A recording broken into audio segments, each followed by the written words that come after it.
תודה על ההזמנה לדבר כאן, אני בהחלט מתרגש. אמ, אני רוצה להחזיר אותנו 22 שנים אחורנית, ועבדכם הנאמן, סטודנט לרפואה, מסתובב יחד עם חבורה של סטודנטים לרפואה בשנה החמישית, ונמצאים במחלקה פנימית. לוקח אותנו הפרופסור המאוד מאוד נחמד ומספר לנו על מצב רפואי חדש שמתחילים להכיר בו כמחלה, בעצם הבחנה רפואית חדשה שנקראת פיברומיאלגיה, פייברומיאלגיה, דאבת השרירים בעברית.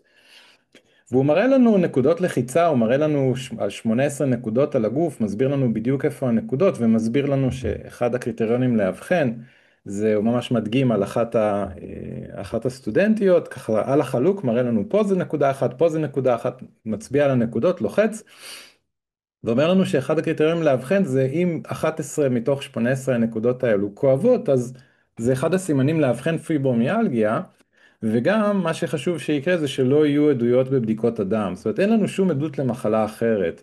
כאב בלי אפשרות למדוד משהו בעייתי בגוף. והוא גם אומר לנו שזאת מחלה שנחשבת למשהו שאי אפשר לרפא, שלא יודעים איך לרפא אותו בתחום הרפואה. עכשיו, במחלקות אנחנו באמת רואים בעיקר נשים עם כאבים מפושטים בכל הגוף, בלי בדיקות בעייתיות, בלי שום הסבר ובלי יכולת לרפא. באתרים הכי נחשבים בעולם הרפואה, כתוב שפיברומיאלגיה זה מחלה שאנחנו לא יודעים לרפא. 10 שנים קדימה, זאת אומרת 12 שנים קדימה, 10 שנים בעבר, אני יושב בבית, בודק אימיילים, ומקבל אימייל ממטופלת לעתיד, שאומרת לי, מספרת לי שהיא אובחנה עם פריצת דיסק וגם עם פיברומיאלגיה, והיא שואלת אותי אם אני חושב שאני יכול לעזור לה. עכשיו עברו 12 שנים מאז אותה פגישה עם הפרופסור בבית חולים, ואני יודע כמה דברים חדשים. למה? כי אני עצמי ריפאתי מצב שהיה נראה כמשהו שאי אפשר לרפא אותו. סבלתי גם מכאבים, סבלתי מכאבים 10 חודשים, ובסופו של דבר השתחררתי מהכאב על ידי הבנה מאוד פשוטה, אבל מהפכנית. שמה שאנחנו מרגישים וחווים, המתחים והרגשות שלנו וסיטואציות בחיים, כל אלה יכולים ליצור כאב מאוד מאוד אמיתי בגוף שלנו. והפתרון לכאב הזה הוא לא דרך תרופות, הוא לא דרך פרוצדורות, אלא דרך הבנת קשרי הגוף והנפש.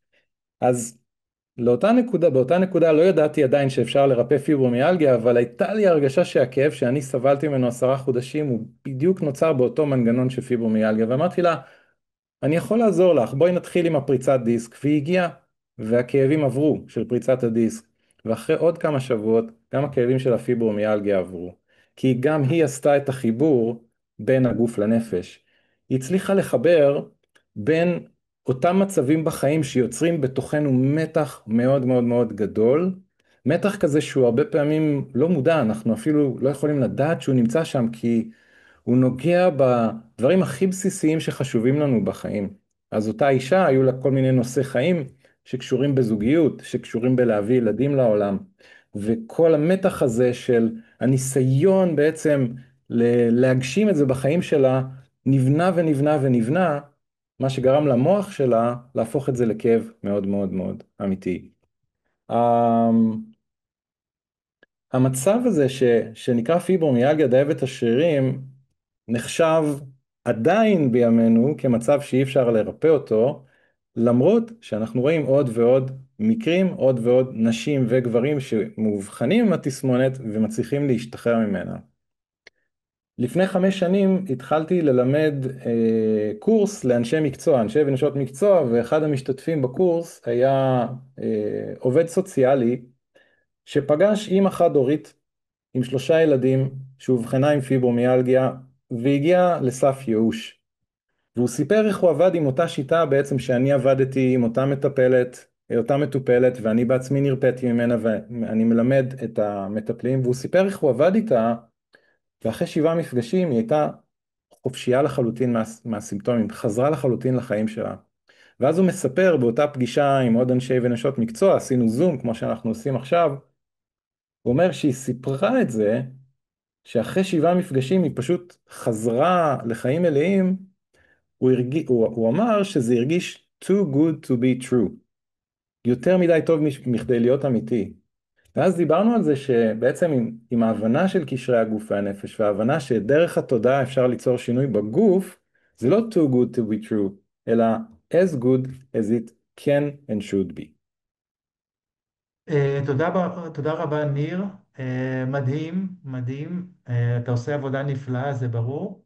ואנחנו נחזור אליך בשלב השאלות. תודה. אז אנחנו עוברים עכשיו לדוקטור תמר צפתי, שהיא דוקטור לפסיכולוגיה וחוקרת תודעה, בעלת ניסיון עשיר בהובלה לשינויים עמוקים מתוך גישה אינטגרטיבית, המגשרת בין הרוח לחומר.